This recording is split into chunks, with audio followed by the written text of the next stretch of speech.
আসলে আমাদের যারা সুপার হিরো, যাদের ফুটবল খেলা দেখে আমরা বড় হয়েছি, তাদের এবার হয়তো শেষ বিশ্বকাপ। ক্রিস্টিয়ানো রোনালদো, তারপর হচ্ছে লিওনেল মেসি। শুরু হতে যাচ্ছে আজ থেকে ফুটবল বিশ্বকাপের উন্মাদনা তিনটি দেশ, যুক্তরাষ্ট্র, কানাডা ও মেক্সিকোতে, এবং ঠিক তার এই উন্মাদনা কিন্তু বাংলাদেশেও দেখা যাচ্ছে। এবং আমি রয়েছি এই মুহূর্তে ঢাকা বিশ্ববিদ্যালয় টিএসসি প্রাঙ্গণে।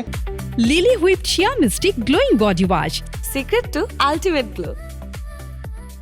যেহেতু এবার দল বেশি, তাহলে এবার কম্পিটিশনটা অনেক বেশি হবে এবং এতগুলো দল থেকে আসলে গ্রুপ পর্বে এবার আরও অনেক বেশি দল যাবে পূর্বের তুলনায়। তো এই বিষয়ে আসলে কম্পিটিশনটা যেহেতু বাড়ে, প্রতিটা ভালো দল, অনেকগুলো ভালো দল আছে যেগুলো তাদেরও আরও চাপটা বাড়ে, যেহেতু নতুন আরও দল আসতেছে, প্রতিযোগিতা বাড়তেছে। তো ওই দিক থেকে আসলে আশাবাদীটা আরও বেশি যে এবার আমরা আরও কম্পিটিশন আরও বেশি দেখবো। হয়তো যেই আমাদের বিগত বছরগুলোতে যেই গদবাঁধা দলগুলো আছে, এগুলোর বাইরে নতুন কোনো দল উপরে উঠে আসতে পারে কিনা সেই বিষয়ে একটা এক্সপেকটেশন আছে, এবং আশা করা যায় যে নতুন কিছু দল এবং নতুন কিছু তারকা প্লেয়ার আমরা এবছর আমরা দেখতে পারবো। এবং বিগত সময়গুলো থেকে এবার আমাদের আরও উচ্ছ্বাসটা আরও বেশি হবে, এই আশা আছে। তো খেলা সবগুলোই দেখছি যেহেতু, তাহলে একটু হবে, এক্সাইটমেন্ট কাজ করে যে কি মানে কি হবে এখন। যেহেতু আমি অ্যাজ এ আর্জেন্টিনার সাপোর্টার, সো আমার ফুটবলে অত একটা ধারণা নেই, বাট আমি যতটুকু বলবো যে আমার দল, মানে আমি যে দলকে সাপোর্ট করি, দেখি আশা আছে যে ভালোভাবে খেলতে পারবে।